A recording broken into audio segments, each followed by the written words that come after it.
All right, this should be video 9. We're talking about 4.5 hours or so of teaching, and it is going to probably be the beginning. I'll probably introduce playlist 27 with this. To give, to get nothing is blessed, and that will be 2022. As every year progresses, I will put those videos in front of the ones that are 2021, etc. That goes for Faith 2021 and Faith 2022, okay? And I have a lesson, Faith 2022, over here that I'm working on. And I'm very happy with that. But let's get back to, and I'll probably use that as an introduction. Remember, these digits that I'm going to refer to, you don't have to follow these digits. You can just listen to the word and enjoy the intelligence of your King James Bible, my red letter edition. I just got another Bible that used to cost $100. It's worth $50 now. The big Bibles that used to cost $75 to $100 have gone down to $50 now. Real classic Bibles from Tennessee here and so forth, right down south of here.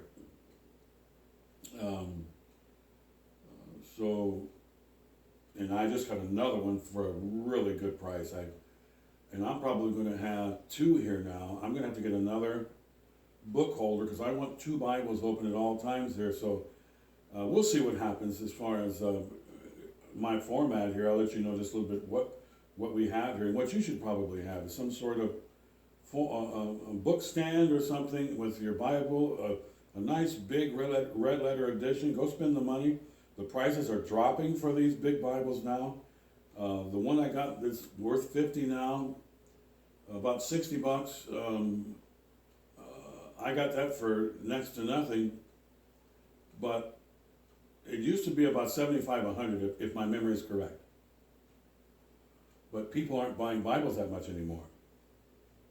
They're buying books from these TV guys probably, but here's my point. We're just rejoicing together with you in the narrow path that the Lord has allowed us to walk on. And He has led us into these green pastures, and we rejoice in the Lord leading us and to make us lie down.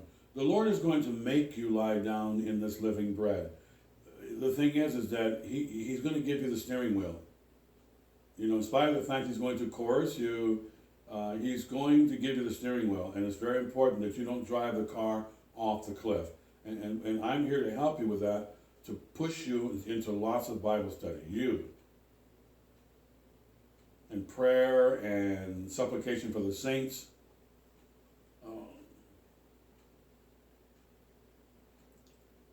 And I have boots on the ground people just like Paul does here in Thessalonians. So being affectionately desirous of you.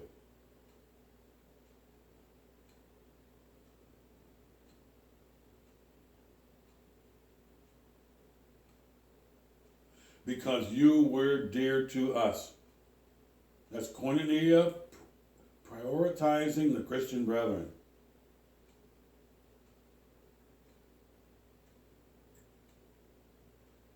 I just offered some of my services to some of the Christian brethren, and one of them declined, and another one is in the process who's handicapped.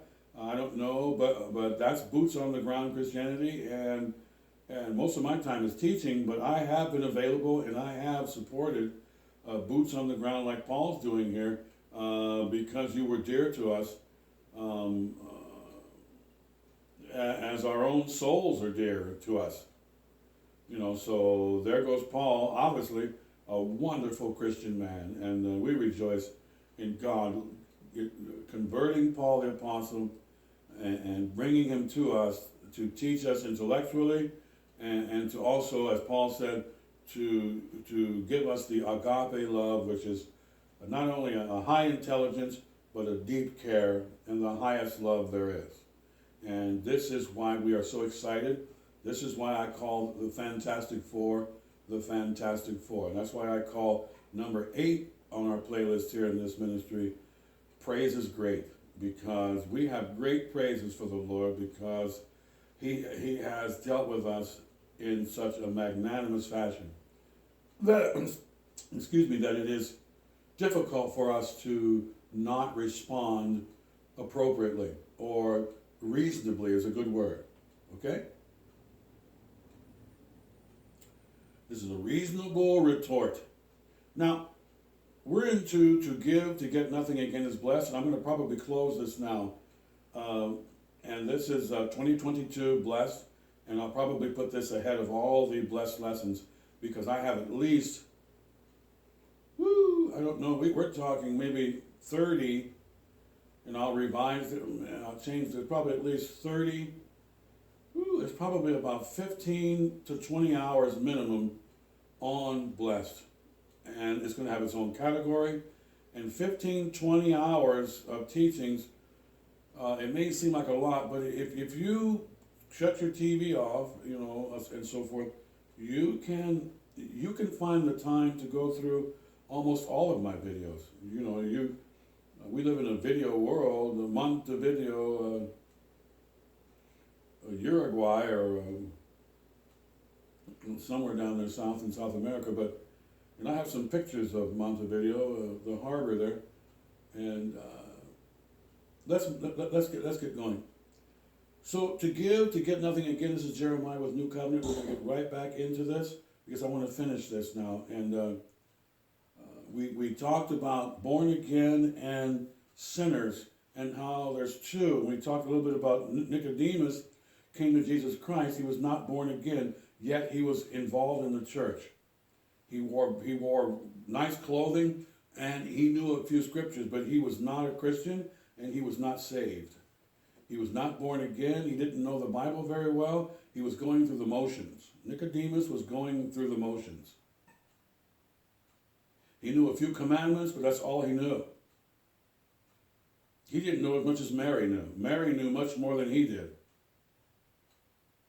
about germane Christianity and what the old covenant was all about. Mary was 10 times brighter than this gentleman who wore fancy clothing and probably had Bible scriptures on his arm.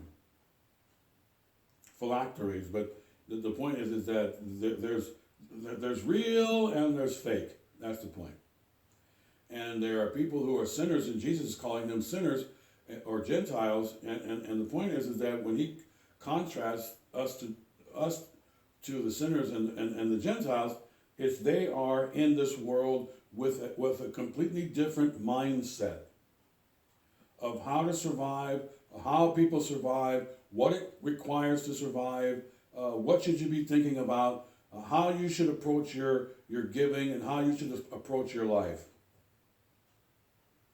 I've had people who are TV minions try to tell me things, how to give and what blessed is recently, and since they're everywhere, and I looked at them, I didn't say anything because I don't think they're open to being born again. I think that they're stuck on accepting, getting as much again or more from what they give, and that they're stuck on that, and they're not going to accept the fact that Christianity is posthumous, that you give things expecting nothing again until the Lord's day.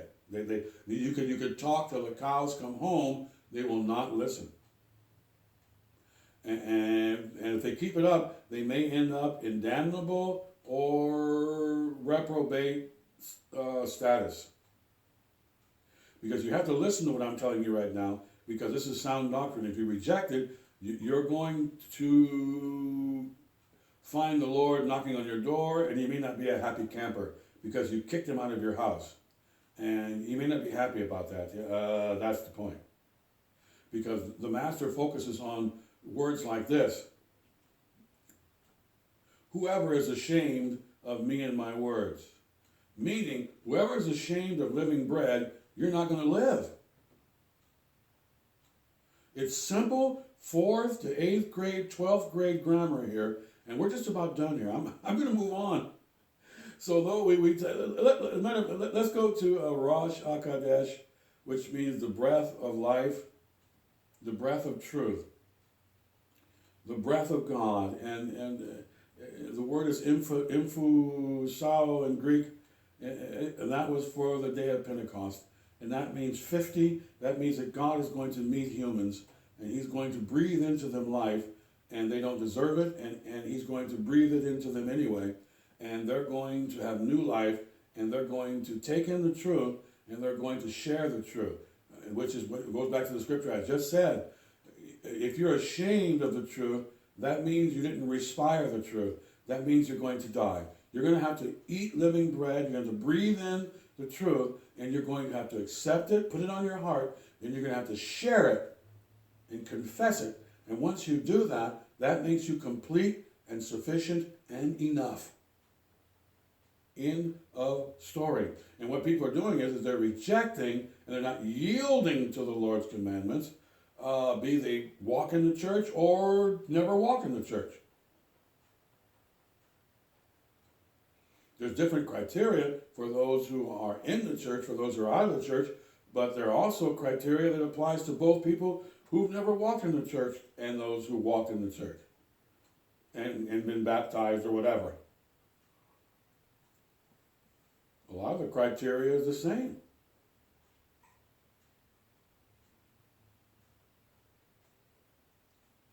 Now, I'm not going to differentiate that right now, but let's go to Rosh HaKodesh, which means to stay salty. That's what it means. It means you're going to take in the commandments, and you just heard one, and you go, woo, that's a commandment of Jesus Christ. Let's put it on our heart. It may get difficult, but he faced difficulty, so I'm going to face difficulty too.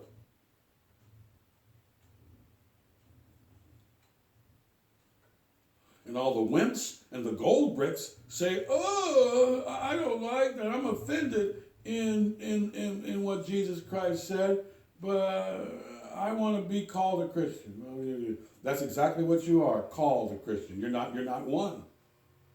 Because you haven't eaten living bread. You got to eat this.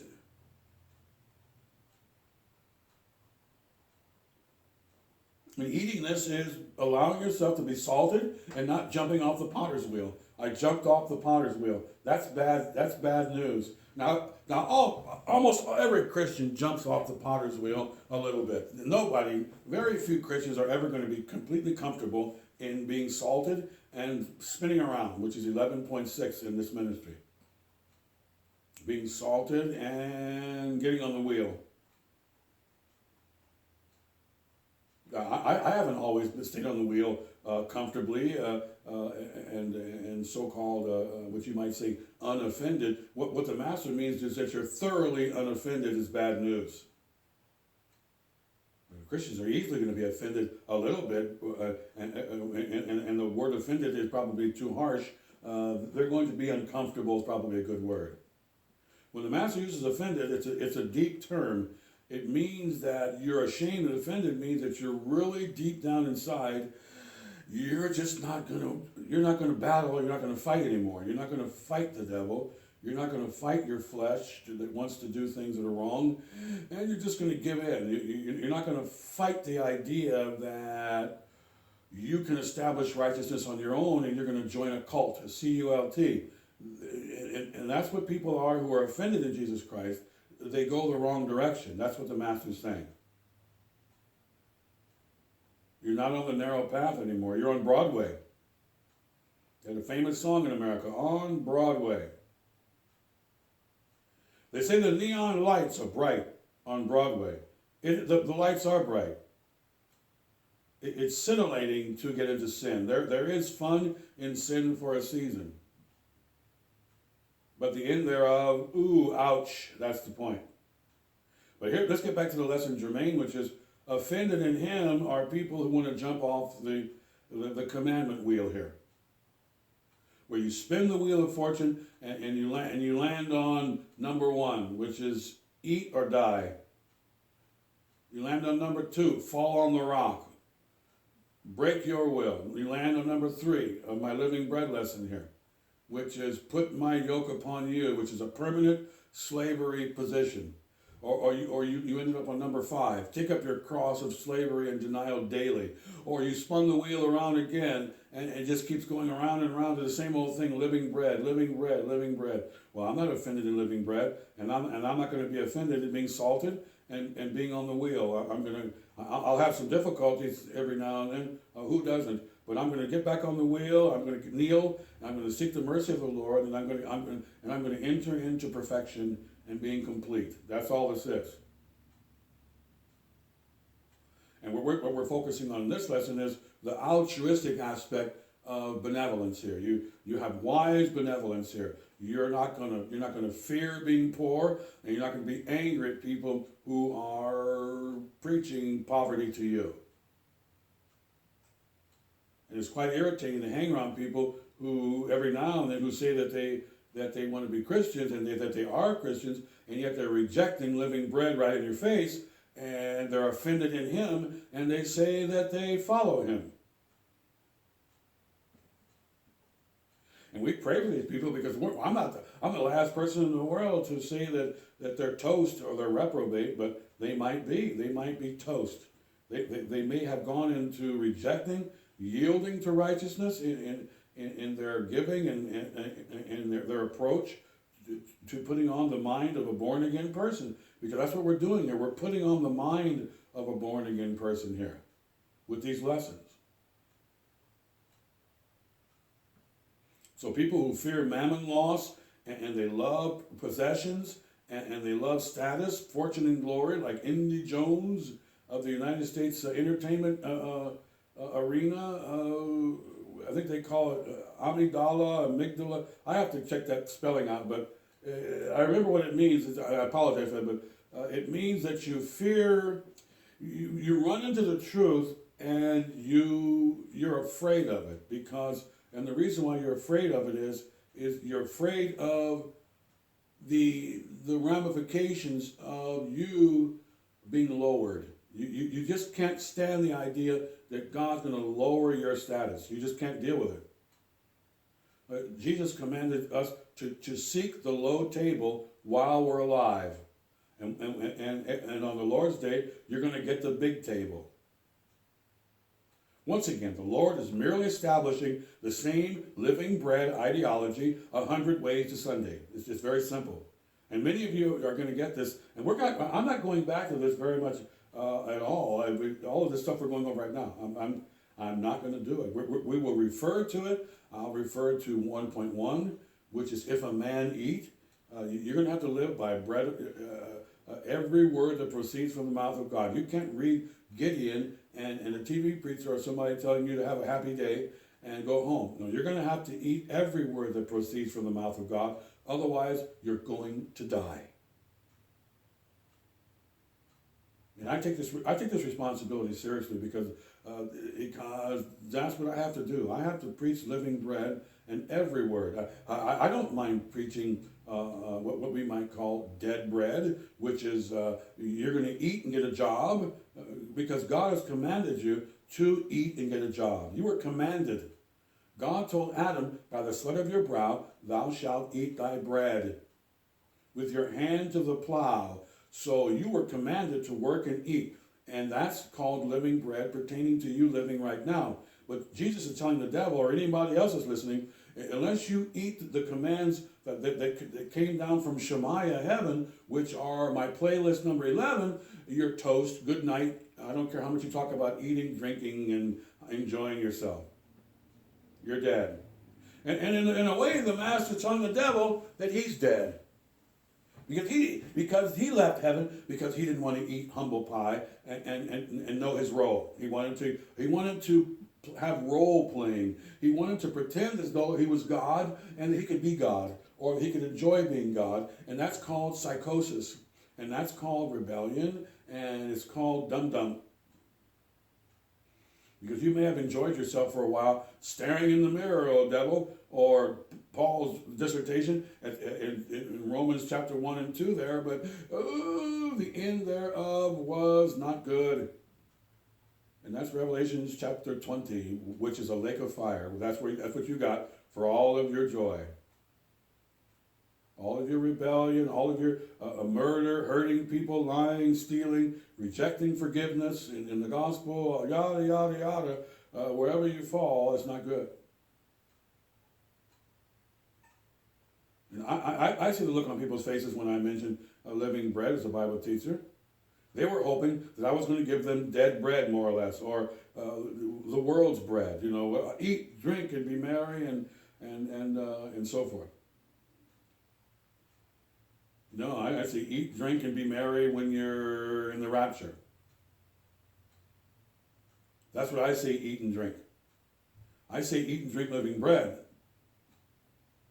And the Lord said He's going to recompense you on the Lord's day 1,000 times. So listen, I'm beating this up because I know I need to do this. Okay, for those of you who are curious, I'm doing this because we have to beat this up. Now, some of you have gotten this. We're through 4th to 8th grade grammar and 12th grade or whatever. We're through, and we got the point. I will be referring back to living bread and sound doctrine and so forth. These are some of the cornerstones of my ministry here. Where if you've been listening to my videos, you will know the basics, like King Kong here. You'll know the basics because that's what I focus on here. As this ministry develops, we will get into some more, ancillary or supplemental, how many stones did David hit Goliath in the head with or something? We're going to get into more of this. This is all important stuff. It's not as though all this stuff is dead bread. It's not dead bread. It's just that you need to live by every word or you're going to die. And I don't want anybody to die. Do you want anybody to die? I don't want anybody to die. I've been talking to relatives recently, and they're starting to get into the world, and they're starting to get into the parable of the sower of the 3 gentlemen who heard about the gospel and they didn't get in the door. And I don't want any of my relatives or anybody I know to be the first 3 guys or people in the parable of the sower because they don't get in. There are 3 people who are exposed to Americanology and to God Bless America, and they didn't get God. That's not good. To be in a country, in a state that has God Bless America on my license plate, and you didn't get God? That's not good. There's a nice jazz song to listen to when I was young. So near, but so far. That's not good. Getting engaged and not getting married is not good. You got engaged to get married. Okay.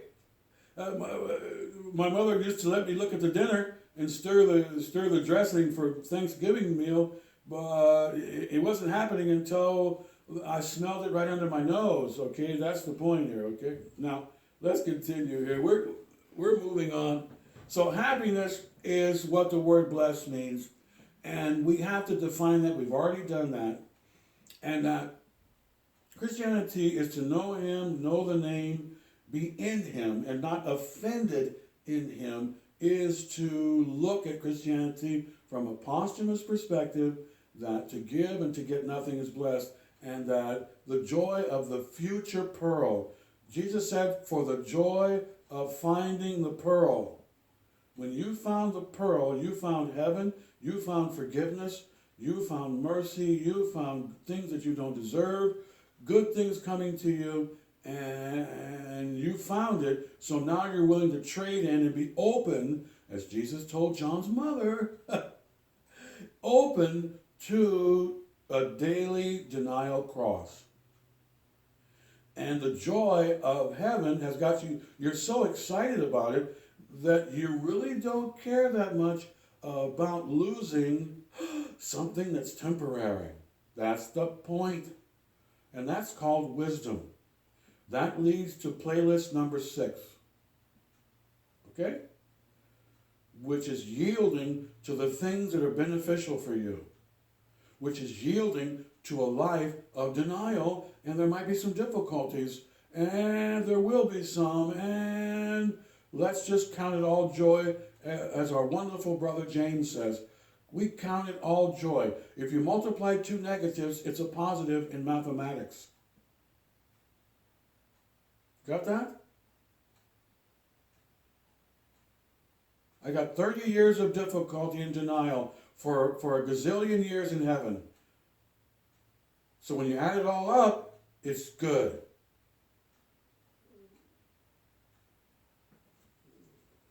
You know, back to the to give to get nothing. The master is clearly teaching that, and they had a famous teacher, a Bible man on the radio called Reverend something. And anybody who calls himself Reverend, you're already making a mistake. But we won't go into that. But Reverend so and so came on the radio and he said, I don't want my pie in the sky. I want my pie now, and I want to be a Christian, and I want to be a Bible teacher. So what he was doing was, he was contradicting fundamental Christianity and trying to present Christianity from an upside-down perspective, which means he was mentally retarded. He didn't understand the Bible from a 4th to 12th grade grammar perspective, and yet he wanted to proclaim himself a reverend, or a person who is preaching the words of the Holy Bible and so forth.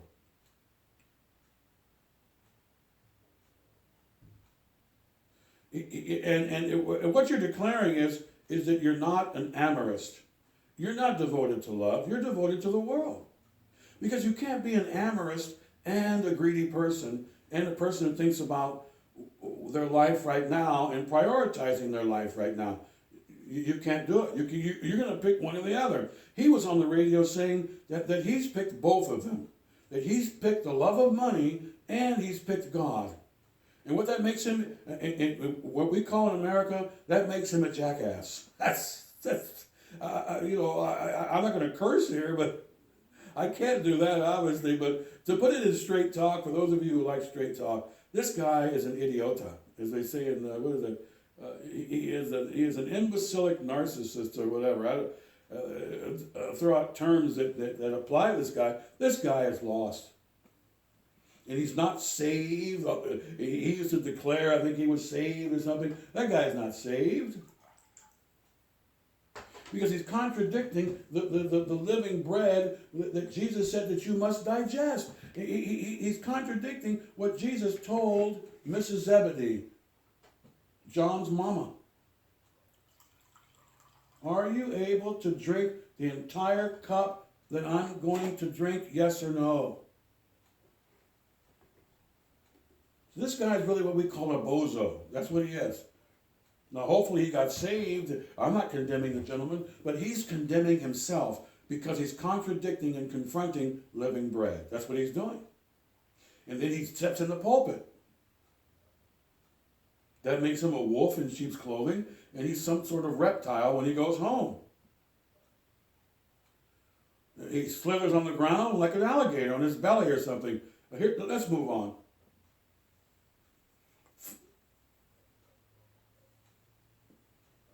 So we're here to inhale and eat a hope of the coming of the Lord. That's our confidence. That's our main confidence. That's the main thing we think about pertaining to Christianity, is to be with the one that we love. That's what we think about all the time.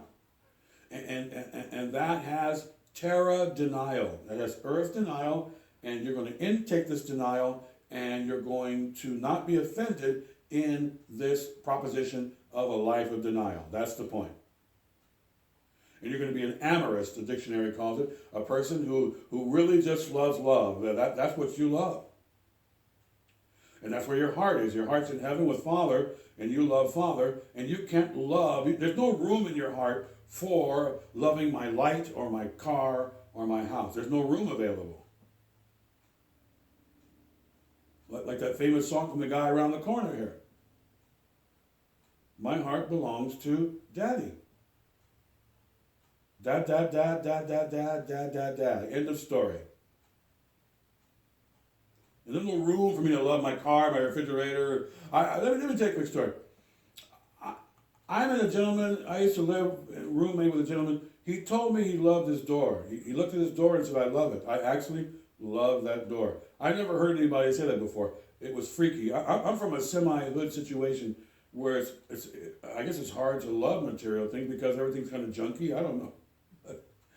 Let's move on. Let's move on. I wasn't going to go into that story, but here we are hoping for what? I'm hoping for nothing again and to get anything, and that's blessed because I'm going to get love from you, pressed down and shaken together.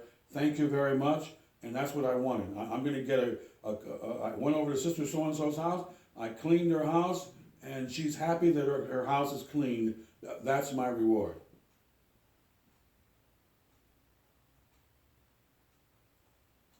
And then on the Lord's Day, the Lord's going to recognize it because I didn't get anything for it. Because I please Father, that's big time what I want to do. Okay? The lady's happy, or the man, or whoever you helped. The banquet you gave, you fed them, and they didn't have any money. The handicapped and the poor. That's what Jesus said, invite to your banquet. That's not American marketing. That's not the American dream, capitalist, Times Square, fake Christian ideology. It's not Christian privilege, banquet, kiss my ring, Pope stuff. That garbage, that puke. This is pure, unadulterated Christianity I'm teaching you right here. This is the real, genuine article. You're going to inhale and eat and respire the truth. That means you're going to live forever. If you eat junk food, you might die. Shall be blessed, shall be, shall be. How many times does the Master say shall be in reference to you on the Lord's Day? Shall be, shall be, shall be, shall be. Oh, I don't know, a gazillion? So there's no problem with burial now, that's the point. And blessed is something that's due to you in your agape banking system, and that is your ambrosia. Your ambrosia is not the food or the car. Your ambrosia is the intake of Father's love and the love of the people you help who don't have any money. That's your ambrosia. The Bible says to pick your ambrosia, pick your love. You can't. Jesus said, make the tree good or make the tree bad. You just go ahead and like whatever category you're going to like. Enough conversation. Go and like evil. Go do it. If you really love material things, go on and just keep doing it. That's your psychosis and your little rat cage. You become an oida person and you're awaiting posthumous returns. That means you know the Lord and you're in Him. You're not offended in Him. You are in Him and you are abiding in Him. I think I saw a TV preacher who had a plaque that said abiding in Him. So he's greedy and hoarding, and he thinks that he's abiding with the Lord, which means he's what? Mentally retarded.